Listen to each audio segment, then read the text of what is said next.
Good morning, students. I am Simmi Alang, physics teacher from JPS Academy. Students, we are doing our unit 2, that is current electricity. और current electricity में हम कर चुके हैं about EMFs and terminal potential difference of a cell तक. तो today we will do the combination of cells.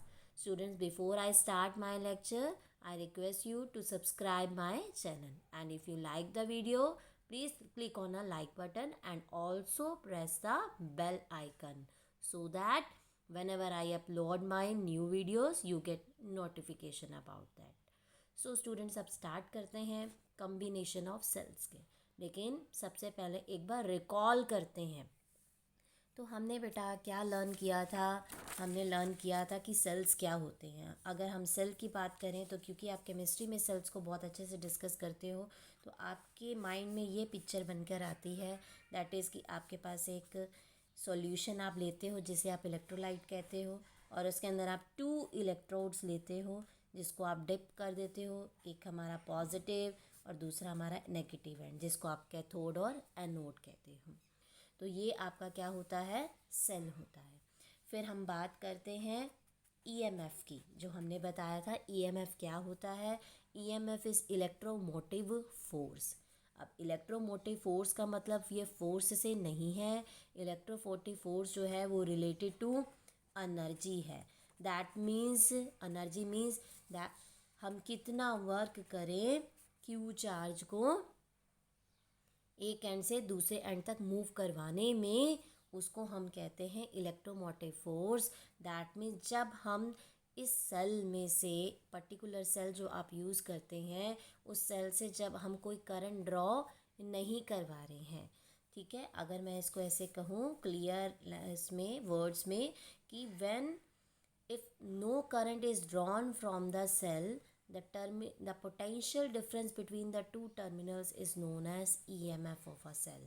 कि जब आप मार्केट से एक न्यू सेल लेकर आते हो, उस सेल के ऊपर भी आपने देखा होगा सिंपल, आप जो आप रिमोट्स में या टॉयज़ में जो सेल्स यूज़ होते हैं वो 1.5 वोल्ट के होते हैं. दैट मीन्स इस सेल की जो टर्मिनल पोटेंशियल, मतलब इन टर्मिनल्स के बीच में जो पोटेंशियल डिफरेंस है, जब हमने करंट ड्रॉ नहीं किया है, इस पोटेंशियल डिफरेंस को हम क्या कहते हैं? ईएमएफ कहते हैं. एंड स्टूडेंट्स, ईएमएफ को हमने किससे डिनोट किया था? हमने इस कर्सिव लेटर ई से डिनोट किया था, ठीक है. तो यहाँ पर ई क्या हो गया? ईएमएफ ऑफ ए सेल आ गया. उसके बाद हमने कहा था पोटेंशियल डिफरेंस क्या होता है? टर्मिनल पोटेंशियल डिफरेंस, जब इस सेल को हम सर्किट में यूज़ करते हैं और इस सेल से, सेल की क्या होती है? डिस्चार्जिंग होती है. इस सेल से करंट जब यूज़ होता है, करंट निकलता है, तो टर्मिनल्स के बीच का जो पोटेंशियल डिफरेंस है उसको हम टर्मिनल पोटेंशियल डिफरेंस कहते हैं. Got it? And we have done the relation between V and E. V is equal to E minus I R. और यहाँ से हमने ये कंक्लूजन निकाला था कि जब सेल जो है वो यूज़ हो रहा है सर्किट में, तो टर्मिनल पोटेंशियल डिफरेंस हमेशा ईएमएफ ऑफ सेल से क्या रहेगा? कम रहेगा. तो स्टूडेंट्स, कम्बिनेशन ऑफ सेल्स में हम यहाँ पर सेल्स को कनेक्ट करते हैं. We can connect the cells in by 3 ways: series, parallel and mix combination. अब इनको हम 1 बाय 1 डिस्कस करेंगे. तो सबसे पहले हम बात करते हैं सीरीज़ कॉम्बिनेशन में. तो सीरीज़ कॉम्बिनेशन का क्या मतलब है कि सेल्स जब हम सीरीज़ में कनेक्ट कर रहे हैं तो किस तरीके से कनेक्ट किए जाएंगे. एंड वी ऑल नो कि सेल्स का जो सिंबल आप बनाते हैं, सिंपल सिंबल बनाते हैं, तो आप क्या करते हैं? एक पॉजिटिव टर्मिनल के लिए बड़ी वाली लाइन और नेगेटिव टर्मिनल के लिए छोटी वाली लाइन ड्रॉ करते हैं. तो अगर सेल का नेगेटिव टर्मिनल दूसरे सेल के पॉजिटिव टर्मिनल के साथ कनेक्ट हो, ठीक है, देन अगेन फिर इसका नेगेटिव टर्मिनल दूसरे सेल के पॉजिटिव टर्मिनल के साथ कनेक्ट हो, तो हम कहेंगे कि ये किस टाइप का कॉम्बिनेशन है? This is a series combination. तो ये हमारे पास सीरीज़ कॉम्बिनेशन आ जाएगा, पॉजिटिव नेगेटिव. फॉर एग्ज़ाम्पल, आप अपने रिमोट्स में और टॉय, जो हमारे टॉयज़ होते हैं उनमें आप सेल जब इंसर्ट करते हो बैटरीज में, टॉर्चेस में, तो वहाँ पर सेल्स जो हैं वो हम कैसे कनेक्ट करते हैं, सीरीज़ में कनेक्ट करते हैं। आपने देखा होगा कि वो उल्टे लगे होते हैं, ठीक है।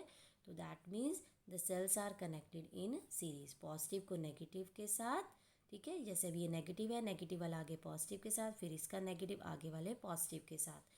तो ये कनेक्शन कैसे हैं, सीरीज़ कनेक्शन हमने इनको किया हुआ है, सीरीज़ कॉम्बिनेशन में इनको सेल्स को अरेंज किया हुआ है, ठीक है।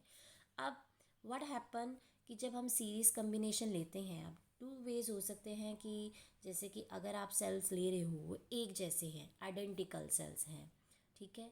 और दूसरा डिस्कशन होता है कि अगर सेल एक जैसे नहीं हैं, आइडेंटिकल नहीं है, डिफरेंट हैं, तो उसके लिए क्या रिजल्ट्स आएंगे, तो इनको हम डिस्कस करते हैं one by one. So identical sales connected in series. Identical मतलब एक जैसे सेल। एक जैसे सेल्स का क्या मतलब है कि जो आपने यहाँ पर सेल्स लिए हैं उनका ईएमएफ्स जो है वो क्या हो, सेम हो, तभी हम कहेंगे कि एक जैसे सेल। जैसे कि हमने यहाँ पर ये सेल की पिक्चर्स मैंने बनाई हुई हैं, तो आप यहाँ देखो कि ये बॉक्सेस बने हुए हैं। ये बॉक्सेस क्या है, मतलब जस्ट डिफ्रेंशिएट करने के लिए कि ये एक सेल है, ये फर्स्ट सेल है, ये सेकंड है, ये थर्ड है, ये ऐसे ही अप टू एन तक है। तो इसको मैं कहूँगी कि ये cell first cell, C2, C3, इसको नाम भी तो देना पड़ेगा ना, कैसे नाम इसको मैं कैसे बुलाऊंगी, कौन से वाला सेल, ठीक है। तो इसको कहूँगी ये फर्स्ट, ये C1, ये C2, ये C3 और ये N नंबर ऑफ सेल्स हमने लिए हैं। अब इस सेल का ईएमएफ हम क्या ले रहे हैं, क्योंकि सभी एक जैसे हैं तो सबके ईएमएफ जो हैं वो क्या होंगे, सेम होंगे। तो इसलिए हमने कहा कि हर एक सेल का जो ईएमएफ है वो क्या है, ई है। और ये यहाँ पर आप देखो, ये जो रेजिस्टेंस लगाए हुए हैं ये क्या है, यू ऑल नो, आप सबको पता है कि ये जब ये रेजिस्टेंस इस सेल के साथ हम यहाँ पर बॉक्स के अंदर बनाते हैं तो ये जो रेजिस्टेंस है ये किसके रेजिस्टेंस है, सेल के इंटरनल रेजिस्टेंस है। तो ये क्या है, internal resistance of a cell, जिसको हम डिनोट करेंगे आर से। Got it. अब आगे इसको हम सॉल्व करते हैं। अब देखिए, अब क्योंकि यहाँ पर ये सारे सेल्स कैसे कनेक्टेड हैं, सीरीज़ में कनेक्टेड हैं। अच्छा भाई, एक तो चीज़ हम भूल गए, ये जो हमने बाहर रेजिस्टेंस लगाया हुआ है, एक्सटर्नल रेजिस्टेंस लगाया, उसकी वैल्यू भी तो कंसीडर कर लें। Let it be equal to R. Now as the cells are connected in series, अब क्योंकि ये सेल्स कैसे कनेक्टेड हैं, सीरीज़ में कनेक्टेड हैं, और हर एक की ईएमएफ्स कितनी हैं, ई ई ई, और लास्ट वाले की भी ई। तो पूरे कॉम्बिनेशन की टोटल ईएमएफ्स क्या हो जाएगी, हर एक की अगर ईएमएफ ई है तो इफ़ेक्टिव ईएमएफ इस कॉम्बिनेशन का वो किसके इक्वल होगा। तो I will write the effective EMF, ठीक है, टोटल ईएमएफ किसके इक्वल होगा, हम क्या कर देंगे, सभी सेल्स के ईएमएफ को ऐड कर देंगे, ठीक है।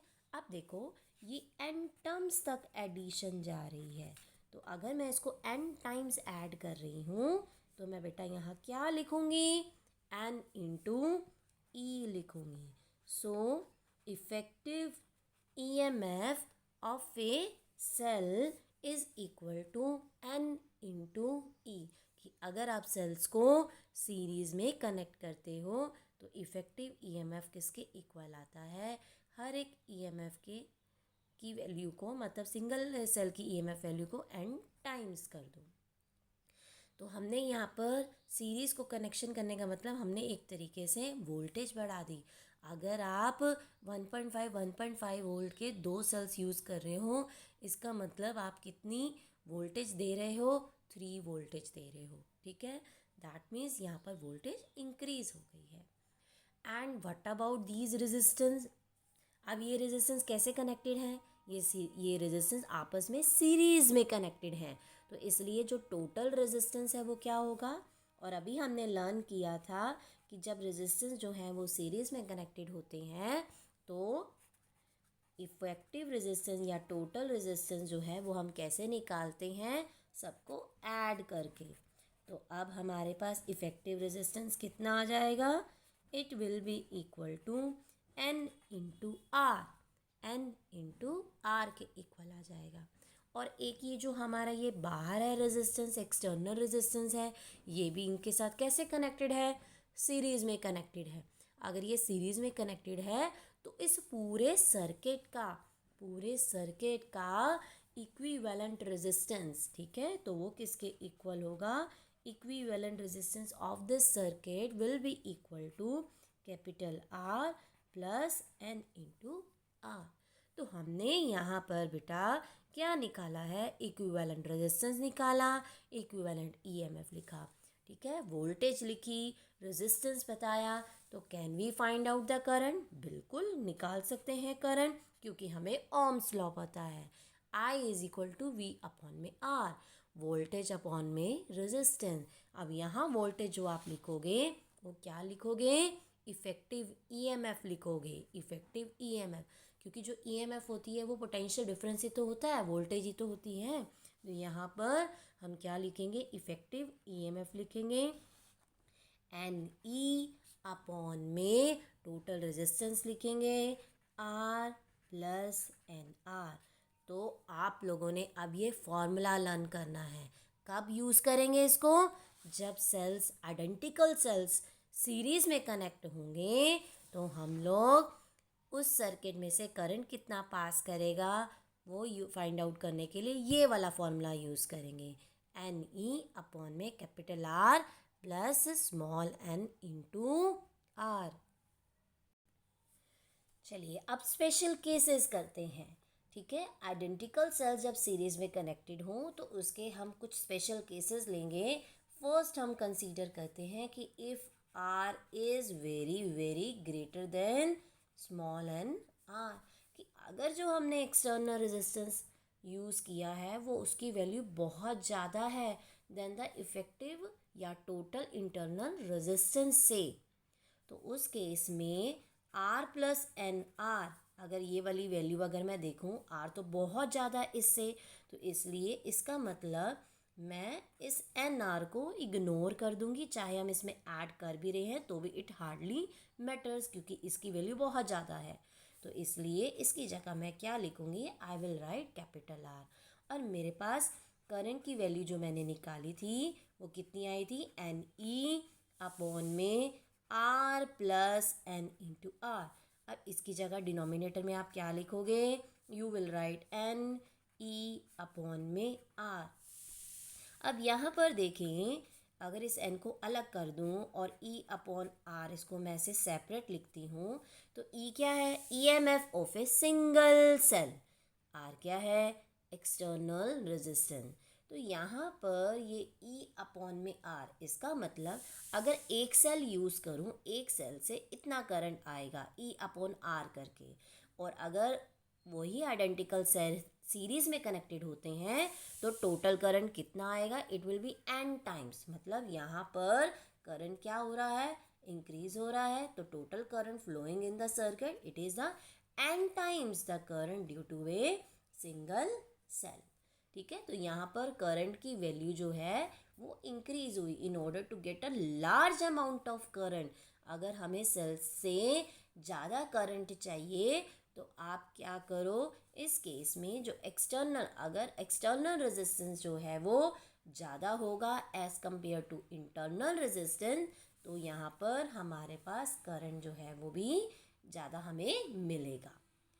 और सेकंड केस अगर हम बात करते हैं, सेकंड केस में अगर आर बहुत छोटा है, एक्सटर्नल रेजिस्टेंस बहुत छोटा है, हमने बहुत स्मॉल वैल्यू का लिया है, तो उस केस में हम इस कैपिटल आर को इग्नोर कर देंगे, तो इसकी जगह हम सिंपल एन आर लिखेंगे।